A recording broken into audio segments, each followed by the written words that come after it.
Director of Public Prosecutions has ordered the prosecution of TNA political activist Moses Kuria for alleged incitement and hate speech on social media platform Facebook. This follows a recommendation by the National Cohesion and Integration Commission (NCIC).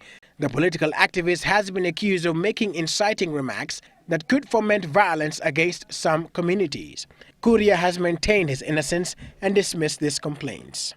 This even as the office of the DPP is in the process of drafting a bill called the Cybercrime and Computer-Related Offences Bill 2014 that is set to address a myriad of issues, key among them hate speech. These crimes currently are being addressed by laws which are scattered. What I mean is that there's no provision in the penal code to deal with the cyber crimes. Again, we do not have criminal procedure, because if you look at the criminal procedure code, it is lacking any procedures to deal with the cyber crime. The new draft bill seeks to curb the vice, especially on social media, and is very deliberate in its wording. It covers abusive language, written material, recordings and images, and stated that when these are used, quote, whether publicly or anonymously, that would constitute an offense, end quote. Such a person is liable to a fine of 1 million Kenya shillings or imprisonment for a term not exceeding 5 years, or both.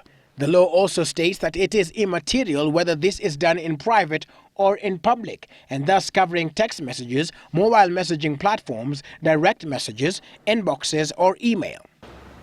We mean to move fast because technological advancement is quite ahead of legislation. Crimes are being committed and they are not being addressed because of the lack of legal framework. The same statute, should the law have been in place, would have been used to charge Mombasa woman representative Mishi Mboko, who prepares to appear in court Monday, charged with incitement and hate speech. An offense such as that allegedly committed by one Ishmael Omondi, who was arrested for impersonating and handling a fake Al-Shabaab Twitter account, is taken care of under a subsection on the offense of phishing. Offenders are liable to a fine not exceeding 500,000 Kenya shillings or to an imprisonment term of 3 years or both. The law also proposes stiff penalties on other new cybercrime avenues like cyber stalking, which refers to the offense of intimidating somebody to the point of emotional distress by using obscene language, images or video, or making any proposal of an obscene nature. Persons found guilty of this are liable to a fine of 300,000 Kenya shillings or imprisonment of 3 years, and if it involves a person below 18 years, the sentence is 10 years imprisonment.